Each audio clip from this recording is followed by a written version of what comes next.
YA, how are you doing? Hey, I hope you are well. We are here at Maddie and I's home for, I think it's part 3 of this quarantine collection.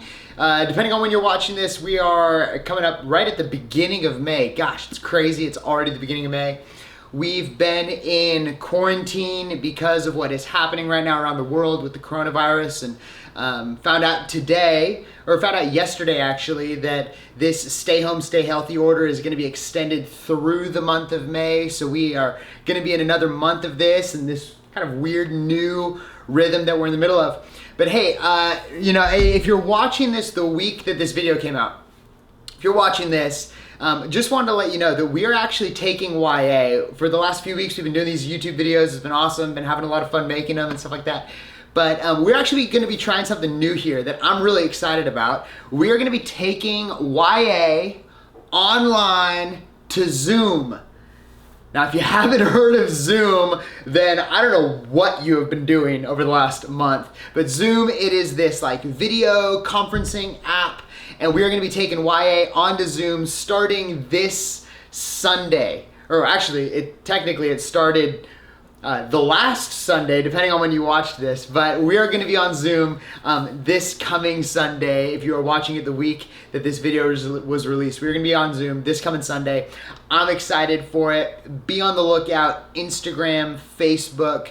We're going to be putting out our Zoom ID and the link to be able to join the call. But it's going to be this Sunday at 6 o'clock, literally, just like YA. Just like YA was, just like YA will be when we come back. Sundays at 6, we're bringing all of YA on Zoom. I'm pretty excited about it. Get to see everybody's faces, get to see you get to see everybody else, and get to chat with them through a little instant messenger on there. It's gonna be a lot of fun. I'm excited about it. Hope you can join us if you haven't already. Hey, I wanna get into the message for this week, and if you've been following along with us through this quarantine collection, we really have been talking about how the good news of Jesus Christ is still good news right now. And 2 weeks ago, we kind of set the groundwork for really what we're continuing to revisit over these next few weeks. It's just this idea. Who is Jesus? This question that Jesus asks, the biggest question ever. Who is Jesus? And I don't know, I really felt like over the last week or so, as I've been reflecting on that question, as I've been thinking about that question, and specifically for this video, we're going to be talking about this idea of worship. We're going to be talking about what is worship. I feel like I've really felt like, I don't know, like God has been doing something in my life, and I had a moment yesterday as I was praying and reading and journaling. I just felt this sense of this kind of this moment of revelation of the magnitude of who Jesus is. And I just kind of got overwhelmed by it. And I went on this walk and I was reflecting on it. And in this moment, I was like, man, I got to share this. I want to tell people about it. I want to tell you young adults about this. We're going to talk about it in the Zoom call, whatever. But my words, I don't think I can describe this with words. Like who Jesus is, I don't think I can describe it in words. And so I've been praying for you. I've been praying over this message, and man, I hope it encourages you. But really, what I want to talk to you in these moments is about this idea of worship. Time out before we get into this. I have notes right here on my computer, and the screensaver keeps going on. So if I come down here and tap, it's because I'm opening up my notes so I don't get too lost. But I really want to talk to us in these moments about worship, and I want to read a passage to you. It's out of the book of Romans chapter 12, just the first verse in Romans chapter 12 is what I want to read to us in these moments. It says this is Paul, he's writing, he says, "Therefore I urge you, brothers and sisters, in view of God's mercy, offer your bodies as a living sacrifice, holy and pleasing to God. This is your true and proper worship." I'll read it to you one more time. "Therefore, I urge you, brothers and sisters, in view of God's mercy, to offer your bodies as a living sacrifice, holy and pleasing to God. This is your true and proper worship." True and proper worship. That idea to me, this idea of true and proper worship, has just been kind of rattling around in my head, largely because we haven't been able to gather on Sundays. So it's kind of got me in this place of thinking, okay? Sunday nights. We love gathering together on Sunday nights. It's so much fun getting everybody at the church seeing everybody, being led by our amazing band, seeing one another in community, hearing God's word, and just being able to enjoy that all with one another. Now, we love Sunday night so much. Particularly, I know so many of us, we love the worship piece. We love being able to come together, sing songs. We get to hear Febin's raspy voice singing when you walk into the room. It is so good. I mean, I'm excited to get back. But listen, we love the worship piece. Come together. We love worship. We want to get together on Sunday and sing songs. We love this. I've heard from so many of us that when it comes to Sunday nights, that's like one of our favorite parts about what we get to do is we get to come and sing worship songs together. And it's awesome. It is so good. And I've also heard from a number of folks that during this time as we've been at home, as we've been trying to figure out this whole quarantine stuff, one of the things that we miss so much is the worship. And I don't know, I felt pretty early on during this quarantine thing that this might actually be really good for us. Like the break out of the normal rhythm, the break out of the church programs and the normal Sunday nights and the services and the serving and all this kind of church stuff and the worship music. Like it might be kind of a good break for us, I think. Because I think we need to kind of reevaluate, rethink, and re-understand what worship is. Like what is worship? That's a weird question. Just consider for a second, what is worship? I was Googling worship. I was Googling worship the other day, and the answers, like, they're not very clear. Right? The answers aren't particularly descriptive on what worship is. Now, when we think of worship, we might think of songs. We might think of singing. Coming to church, lifting our hands, Febin's voice, the band coming together, playing an awesome worship set, and leading us in song and singing. And that might be a part of worship, but is that worship? Because if that's worship, coming to church and singing songs, then that means that we actually can't worship here at home. And that's just not right. That's not true. Paul says in this passage to offer our bodies as living sacrifices. And as we offer our bodies, our whole selves as living sacrifices, he says that is your true and proper worship. That true worship is a giving of our whole self. An offering of ourselves as living sacrifices. And that's like weird. That's weird language. That's confusing language. That might be weird for some of us, but I think for us, in this season of our life, where we're at, where it can be so easy to get stuck in the routine of worship music and worshiping and what we understand worship to be, that we revisit this question, really, what does it mean to worship God? I think it is a huge question that we need to consider. What does it mean to actually worship God? It's a question that we don't consider a lot. But for us in these moments, I think it's a good question for us to think about and to spend some time resting and praying that God would show us what it is. Now, in order to do it, I got like a lot of different Bible things that I want to read to you. So please try not to get lost, and I'll try not to bore you too much. But these are kind of bookmarks where I've place marked some things. But I want to read really three stories. I want to share three parts of stories, three parts of three different stories. And unpack some of them as we kind of consider and ask the question, what does it mean to worship? What does worship actually mean? Because I believe it has huge implications on how we see this season. I believe it can completely change the way that we live. Understanding what worship is should change the way that we live. Okay, so this first passage that I really want to read is the story. Many of you might be familiar with it. It's the story where Jesus feeds the 5,000. Jesus feeds the 5,000, and it's out of the book of John, chapter 6. Some of you might be familiar with this story. Jesus, he's with this crowd of 5,000 people, and they're hungry and they don't have food. So Jesus, he takes some food, like some loaves of bread, breaks them and multiplies and just feeds 5,000 people miraculously. Like, shouldn't be able to feed 5,000 people with what he had, but he fed 5,000 people with what he had. And it was this amazing miracle. Food was multiplied. Everybody that was hungry got something to eat. And then after Jesus feeds them, Jesus leaves. And I'm boiling this down. If you want to read this, check it out. It's John chapter 6. It's amazing. But Jesus, he leaves. And the crowd of people that Jesus fed goes to look for Jesus and try to find him. They're like, hey, we want to be with this guy. We want to spend time with this guy. So they go and find Jesus on the other side of a lake in this town called Capernaum. I believe it's called Capernaum. Yeah. Set across the lake for Capernaum. So he gets to this town, and this group of 5,000, they're going and looking for Jesus, and they find him. And it picks up John chapter 6, verse 25 and 26 and 27 are the verses that I want to read. John chapter 6, he says this: when they found him on the other side of the lake, when the 5,000 people found Jesus on the other side of the lake, they asked him, Rabbi, when did you get here? Jesus answered this, listen, very truly I tell you, you are looking for me, not because you saw the signs I performed, but because you ate the loaves and had your fill.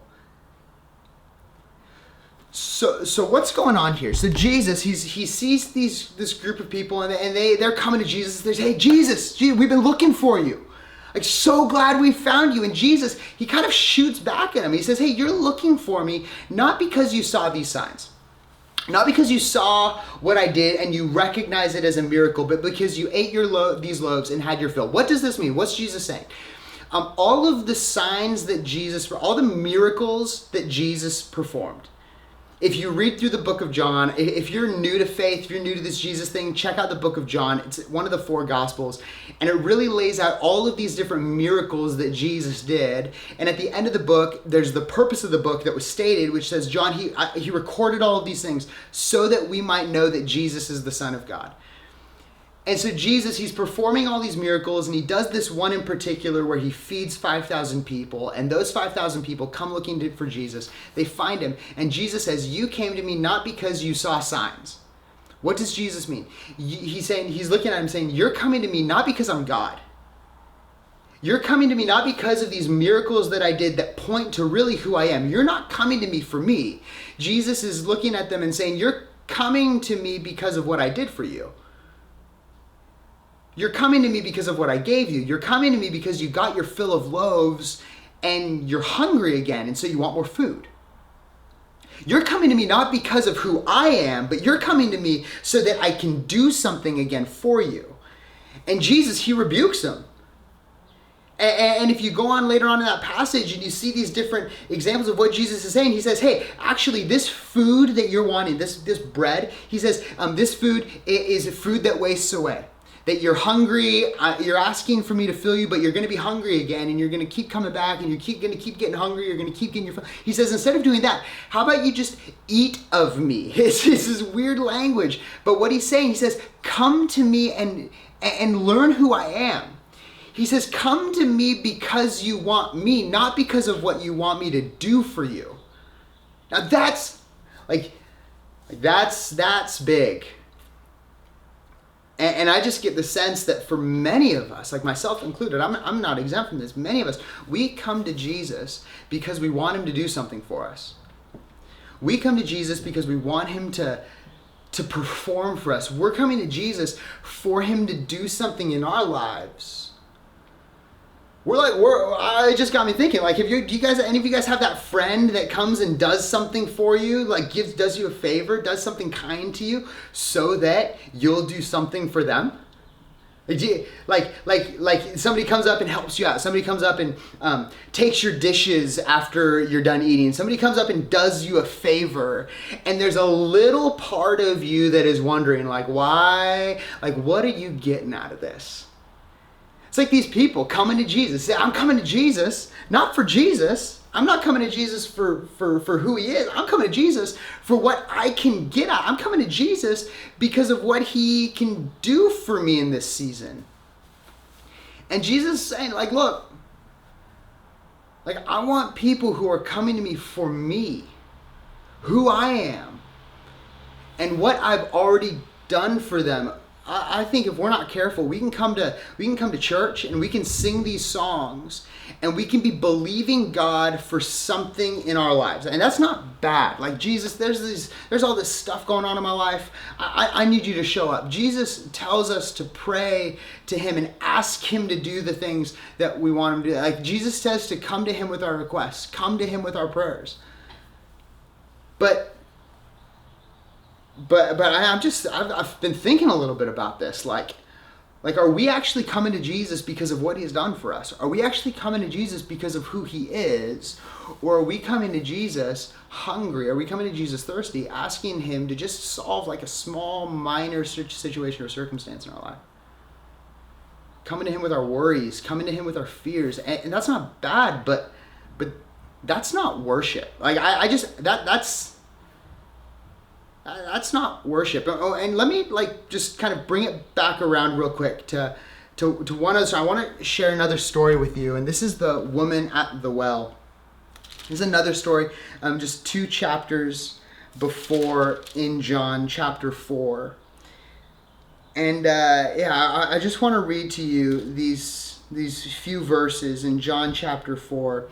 If you're not familiar with this passage, if you're not familiar with what's going on, Jesus, he is going from one town to the next. And on his way to that town, he stops off at this well. And at that well, he visits with this woman. And I don't really have time to get into a lot of the details. You can read it for yourself in John chapter 4. I'm really just trying to show and highlight one thing in this story. But Jesus, he shows up to this woman and he asks her for a drink of water, and kind of through this conversation is kind of revealing to her that he actually knows everything about her.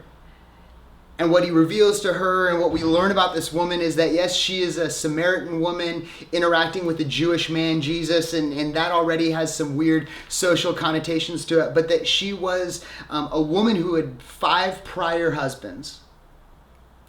She had 5 prior husbands, and the man that she was with now wasn't even her husband. And Jesus kind of calls her out in this. And what we can kind of pick up from this fact, what we can pick up from what Jesus is saying here, that this is a disreputable woman.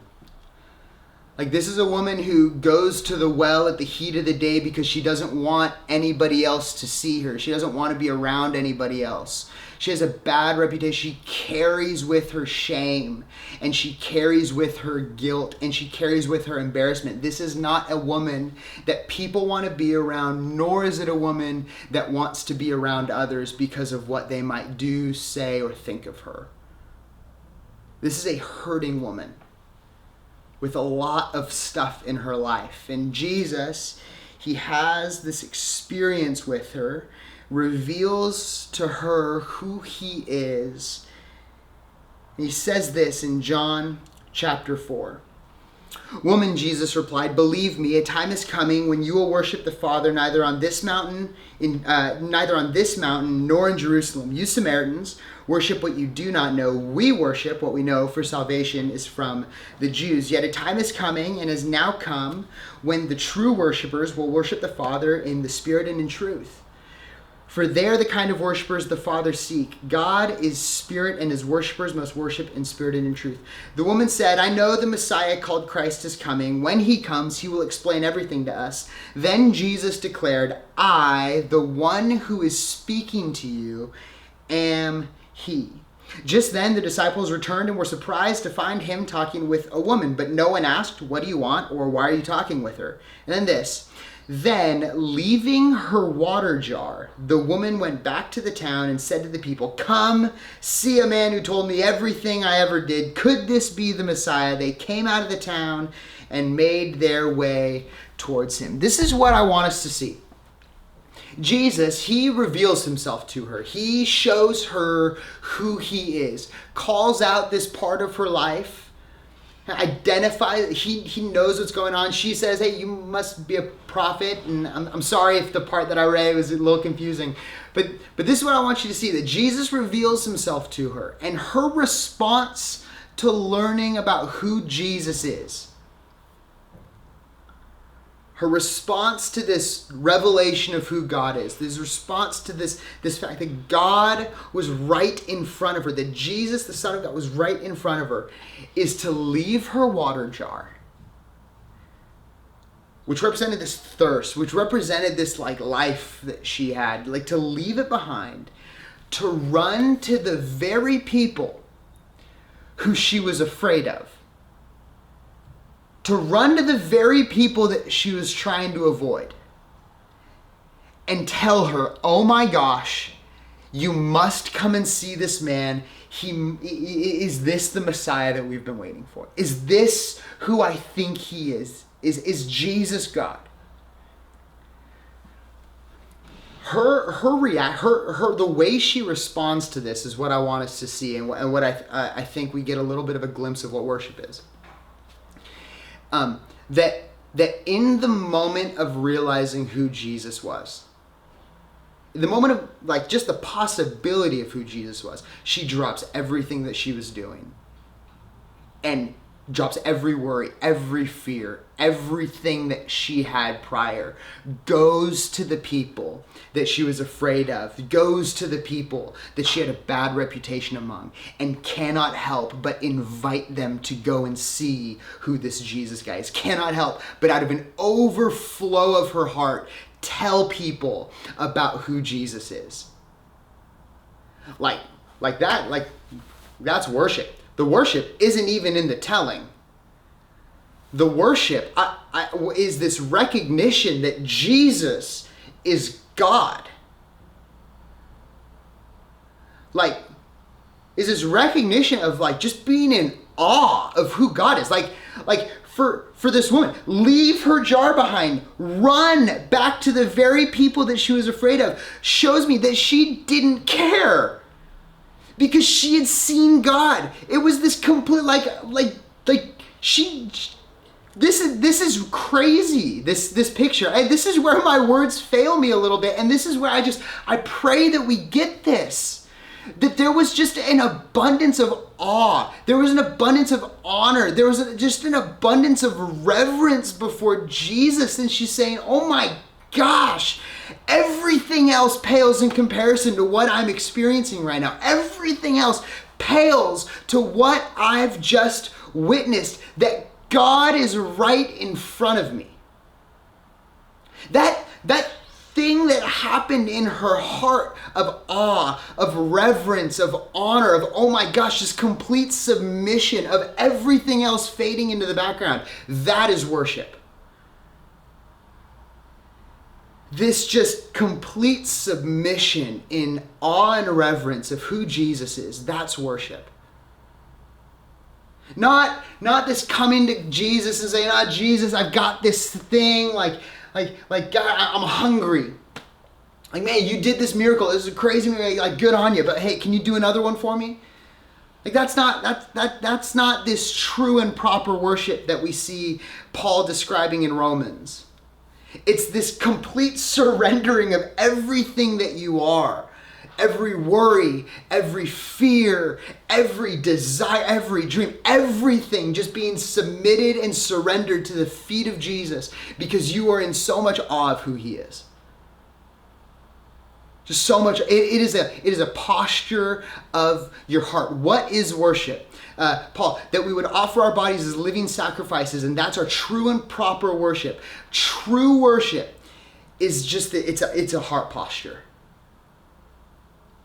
True worship, it is a complete giving of ourselves. True worship is a full surrender of who we are, not so that God will do something, not so that we will get something, but it is a complete surrender. It is an awe. It is a posture of awe and reverence of who God is, not so that we will get something but because of who he is, because of what he's already done. I heard this line, that Jesus has already done more than enough. What he did on the cross in revealing himself to us as God, that is more than enough to deserve our full surrender, awe, and reverence of who he is. So then, when we're talking about worship, like I think so many of us, we worship all things around it. We worship ourselves. We worship ourselves. Like we in just complete worry, awe, focus. Like we come to Jesus with all of our problems. Jesus, would you do this for me? Jesus, I'm feeling this. Would you do this for me? God, I'm feeling this way. I'm feeling this fear. And we're giving our attention to these things instead of coming to Jesus and just being in awe of who he is. Let me tell you something. When you are in awe of who Jesus is, when you recognize that you are in the presence of God, everything else falls to the background. Nothing else matters. And I know this might be, I just whatever, getting worked up about it. But man, I want us to get this. That when Jesus died and he rose again and he went to go visit with the disciples, can you imagine that room? When he comes in through the door, he enters into the room with the disciples, filled with fear, frustration, doubt, sadness, every bad human emotion you can imagine, anxiety, worry, everything. He comes, the first thing he says to them is, "Peace be with you." Oh my gosh, can you imagine what it must have been like to recognize that Jesus is God? All like that everything would just be at his feet, that they would just fall at his feet and worship him, being in awe and reverence of who he is, that nothing else mattered. This is what fueled them in Acts. A belief, a conviction, a heart of worship that says, Jesus, nothing else matters. You are the only thing that matters. So what I want us to get, YA, in these moments, that we wouldn't think we can't worship, or we wouldn't think that the only way to worship is through singing songs, because singing songs isn't worship. It's possible to sing songs and not be worshiping. Why? Because worship is a posture of our hearts that is in awe and reverence of who God is. And when we worship, we find peace, because all other fears, all other worries, all other doubts fade away. When we just rest and when we know who Jesus is. I'm sorry, I know this is going long. We're at like 26, 27, 28 minutes, something like that. But man, I want to read one more passage of scripture to you because I think it really beautifully illustrates it. And I had a couple points, whatever, and then my screen went to sleep and I don't want to go and tap it and wake it up. So I'm just going to read this passage to you. It's Genesis chapter 4. Genesis chapter 4, it's story, maybe you guys have heard of this, the last kind of story that I want to share with you. It's the story of Cain and Abel. Cain and Abel were Adam and Eve's first two sons, and I want to read you this, and I think it's really, really fascinating. It says, "Now Abel kept his flocks, and Cain worked the soil. In the course of time, Cain brought some of the fruits of the soil as an offering to the Lord, and Abel also brought an offering, fat portions from some of the firstborn of his flock. The Lord looked with favor on Abel and his offerings, but on Cain and his offerings, he did not look with favor. So Cain was very angry and his face was downcast." This is what I want us to see. Cain and Abel.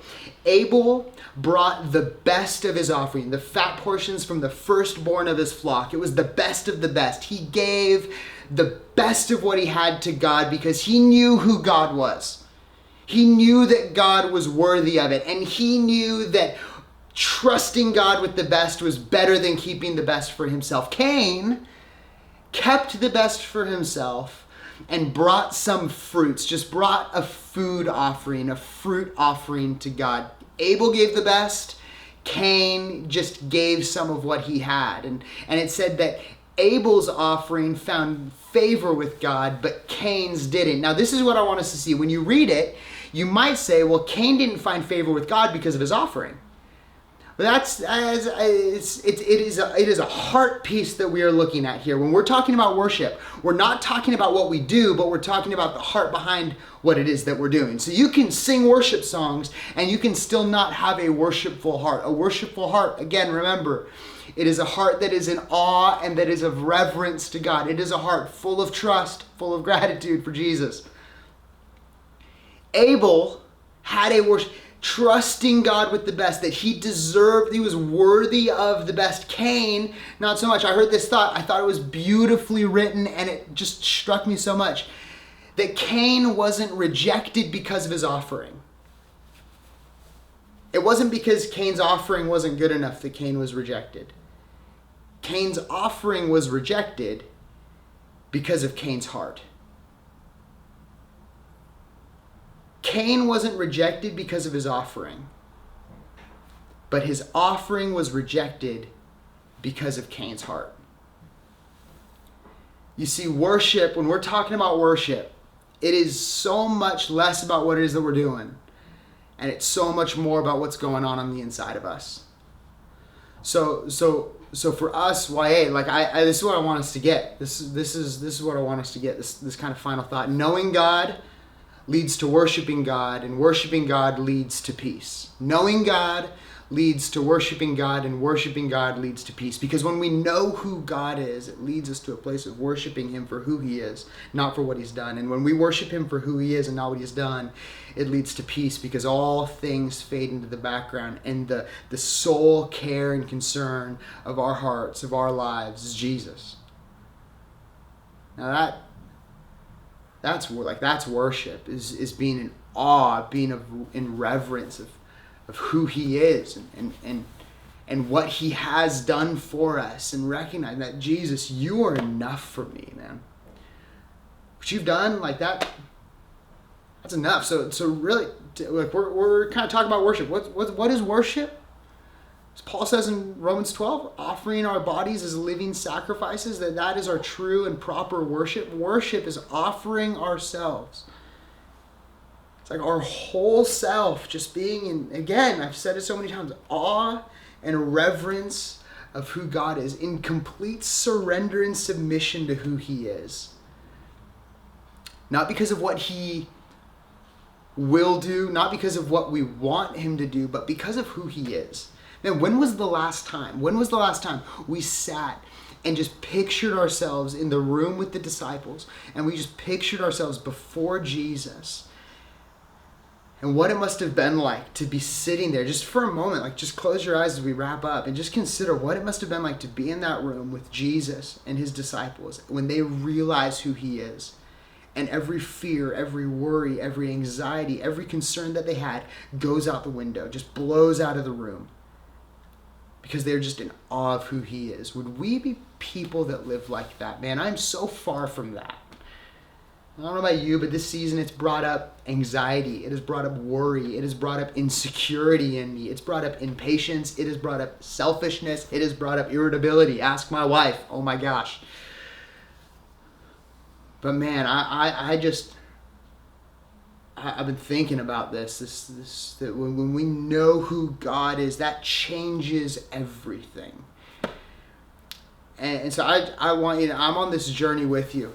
And something that I've been praying for myself, something that I've been praying for all of you watching this right now, is this prayer that Paul prays to the church in Ephesus. And I just want to read it to you. It's Ephesians chapter 1. You might have heard me say it. It's been said. I've been reading from it a lot. I've kind of been meditating on it, but it's this. Ephesians chapter 1, verse 17. I keep asking that the God of our Lord Jesus Christ, the glorious Father, may give you the spirit of wisdom and revelation so that you may know him better. I keep asking that God would give you a spirit of revelation and wisdom so that you may know him better. Because, listen, when we know who God is, it changes everything. We discover who he is. When we get a revelation from him, when he reveals himself to us, it changes everything. That's my prayer for you. That's my prayer for myself and my life right now. And I invite you, would you join me in that prayer? Would you be praying that over your own life? Would you be praying that over your own self? And for others in your life that you think could for others in your life that you know need Jesus right now.